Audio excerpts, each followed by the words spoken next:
Hello students, welcome to the second lecture of the subject Internal Combustion Engine. In the last lecture, we have started with chapter number 7, that is engine performance. In that we have discussed about what is meant by engine performance. Then we have discussed about different performance parameter which are required to measure the performance of the engine. Then we have started with first performance parameter, that is engine power.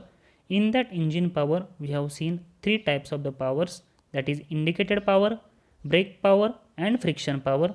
We have discussed those in the details, and then we have discussed the second performance parameter, that is mean effective pressure.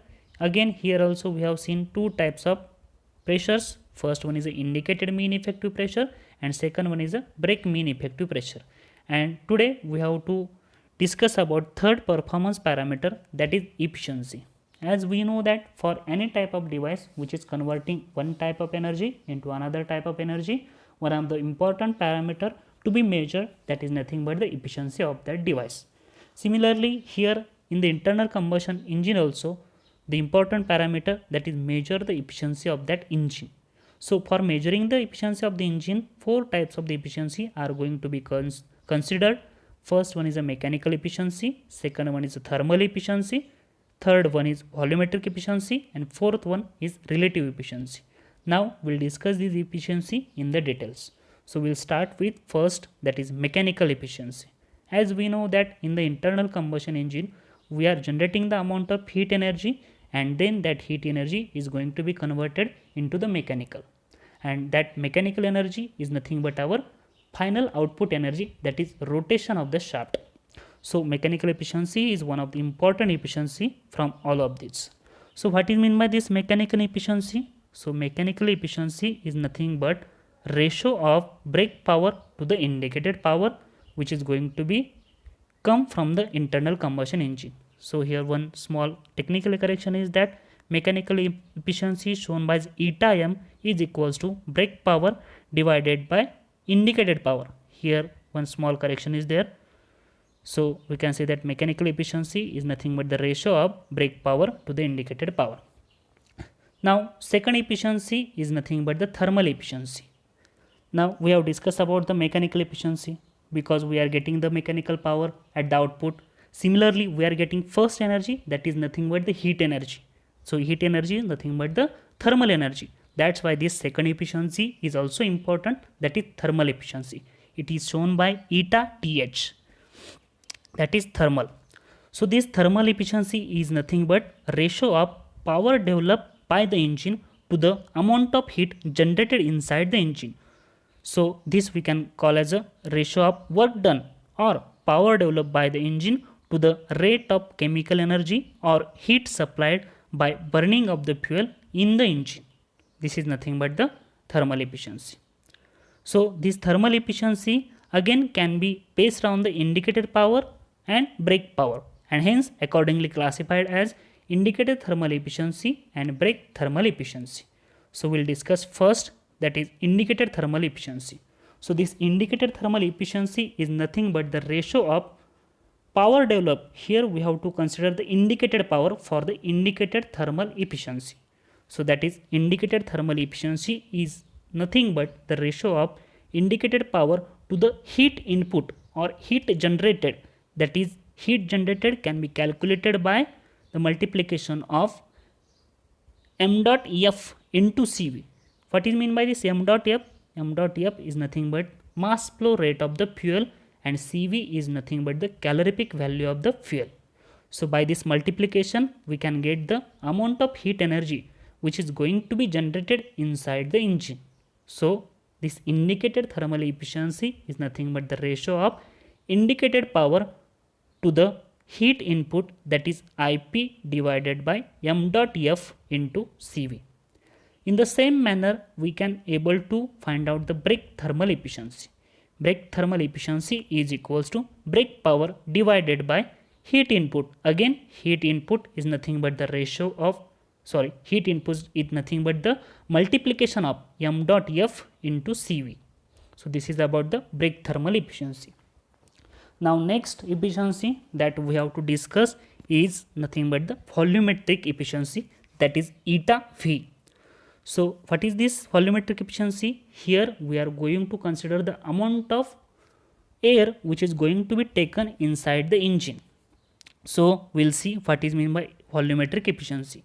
This volumetric efficiency is nothing but the ratio of actual mass of air which is drawn into the engine during the suction stroke to the theoretical mass which should have been drawn inside the engine during the same suction stroke.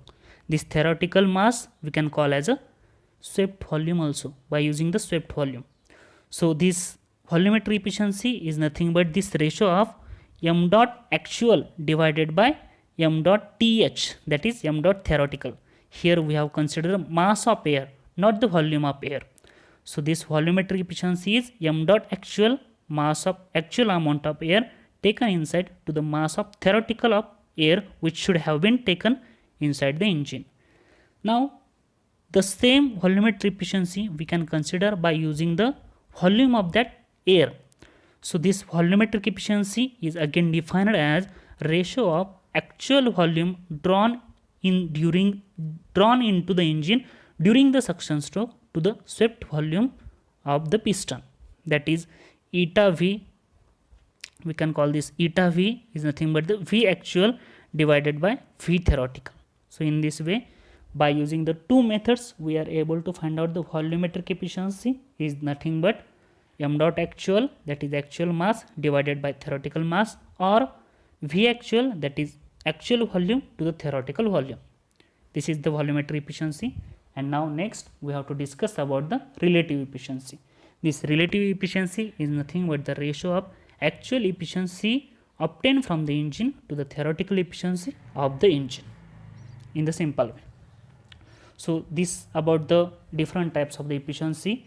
Now next performance parameter that we have to discuss is nothing but the specific fuel consumption, that is SFC. That we can, in the simple way, we can say this amount of fuel which is going to be used for the engine. By using this performance parameter, we are able to calculate that. So what is mean by this specific fuel consumption? We can say specific fuel consumption is nothing but the amount of fuel which is going to be consumed by the engine per unit of the power developed per hour. So we can say that specific fuel consumption is nothing but the ratio of fuel consumed per hour divided by power developed, where we are measuring this fuel consumed per hour, that is nothing but kg per hour, and we are measuring the power, that is in terms of kilowatt. So we can say that unit for this specific fuel consumption is nothing but kg per kilowatt hour. In the numerical of the third chapter, we have seen how this specific fuel consumption is going to be used. That is amount of fuel consumed to produce unit amount of power, that is 1 kilowatt of power in 1 hour. This is about the specific fuel consumption. Now this specific fuel consumption again classified based on the indicated power and brake power, that is indicated specific fuel consumption and brake specific fuel consumption. This indicated specific fuel consumption is nothing but the ratio of fuel consumed per hour to the indicated power. Here we have considered power developed. For this indicated power, we have to consider for this indicated specific fuel consumption, we have to consider the indicated power, and for the brake specific fuel consumption, we have to consider the brake power. So we can say brake specific fuel consumption is nothing but the ratio of fuel consumed per hour divided by brake power. So this is about the specific fuel consumption. And next performance parameter, that is nothing but the specific weight. So this specific weight is nothing but the weight of the engine in terms of kg to produce 1 kilowatt of the brake power. That in the simple language, we can define this specific weight as specific weight is defined as weight of the engine in kg for each brake power developed, and this specific weight is nothing but the indication of the engine bulk. So this is also one of the important performance parameters. So this is about the different types of the performance parameters. Now next point we have to discuss is the measurement of the brake power. As we know that total amount of output power which we are getting from the engine is important from our point of view. That is nothing but it defines us the capacity of that engine, and to decide the capacity of engine we have to measure the one of the important power, that is brake power, which is nothing but our final useful power. Okay, so hence this brake power we can say that is nothing but the representation of the useful power available at our output shaft. So this measurement of brake power involves determination of the torque and angular speed of the output shaft.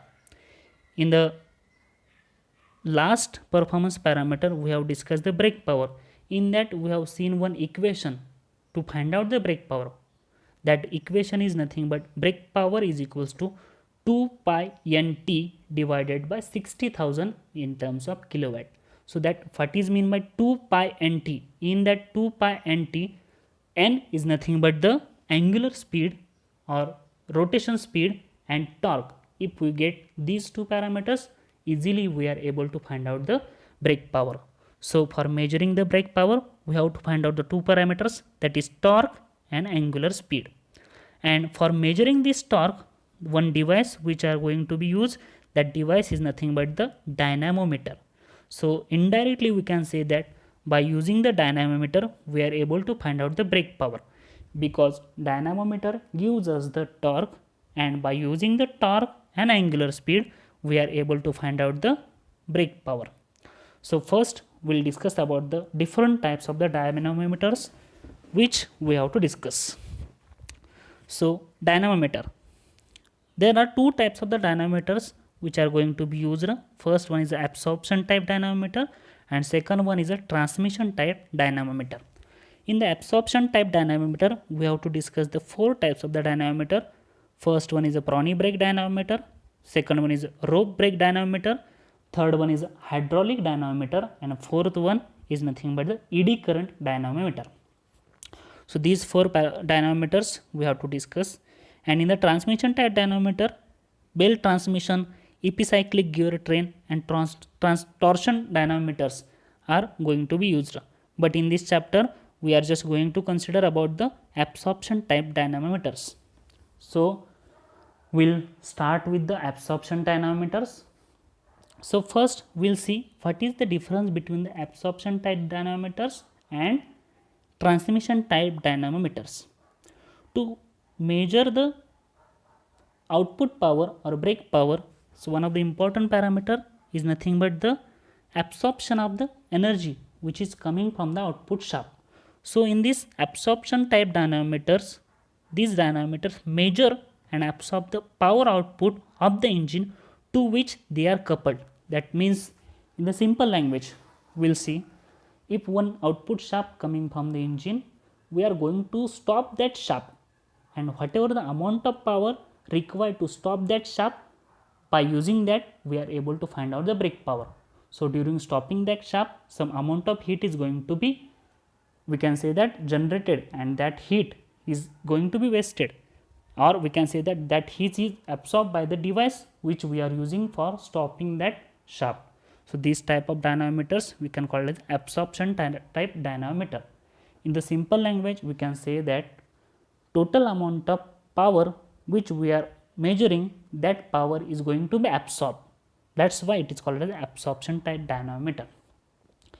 In the transmission type dynamometers, whatever the output shaft of which we are going to measure the power, that power is going to be measured and remaining amount of power is passed to the another device or another load where we can transfer that power.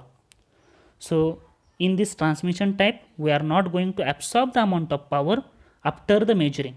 We are transferring that power to another device or another load. So this is difference between the absorption type dynamometer and transmission type dynamometer.